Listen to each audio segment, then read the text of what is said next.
আমাদের পেরেন্ট বডির উপরে যথেষ্ট আস্থা আছে যে এটা তো ঠিক যে আমাদের টিম কোন রকম আইনের বহির্ভূত কাজ করেনি, কোন টুর্নামেন্টের নিয়ম লঙ্ঘন করেনি। তো আমাদের প্লেয়াররা কেন শাস্তি পাবে আমি জানি না।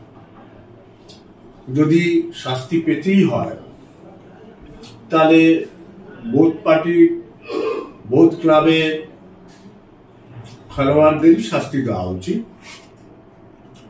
একই অপরাধে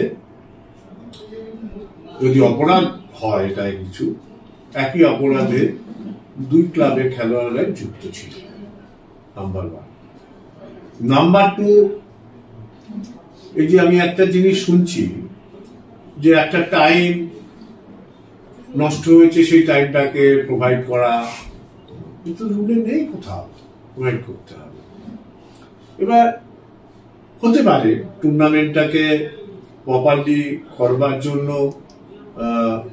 কমিটি একটা আলাপ আলোচনার মাধ্যমে এগুলো করতে পারে, অসুবিধা নেই কিছু। কিন্তু যে ঘটনাটা ঘটেছে তার মূল কাণ্ডারই তো আম্পায়ার। তার তো নির্বাসন হওয়া উচিত এরকম যাতে ওই আঙুল তোলবার জন্য ক্রিকেট মাঠে না আসতে পারে। সেদিন তো আগুনই জ্বলতো ক্রিকেট মাঠে, যা পরিস্থিতি হয়েছিল। তা আমরা ইস্টবেঙ্গল ক্লাব বরাবরই শান্তির শৃঙ্খলা বজায় রাখবার জন্য চেষ্টা করি, সর্বত্র হয়তো পারি না। সেই কথা মাথায় রেখে কিন্তু আমরা টুর্নামেন্টটা খেলতে রাজি হয়েছি।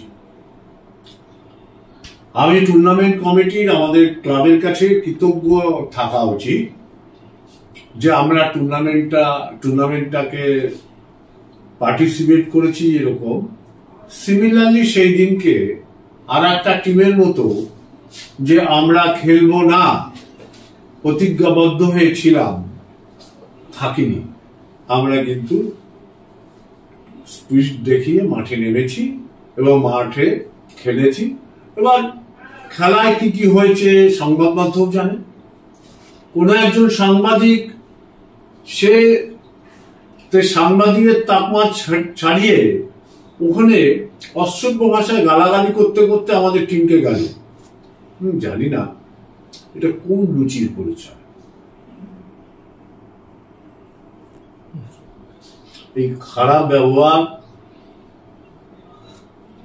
ভালো যে করতে জানে মানে ভালো খারাপ ব্যবহার করতে জানে না তা না। আমরা যদি সেটা কাউন্টার করতাম তাহলে কোনো প্রশাসনই ওটাকে আটকাতে পারতো না, এরকম অবস্থায় ছিল।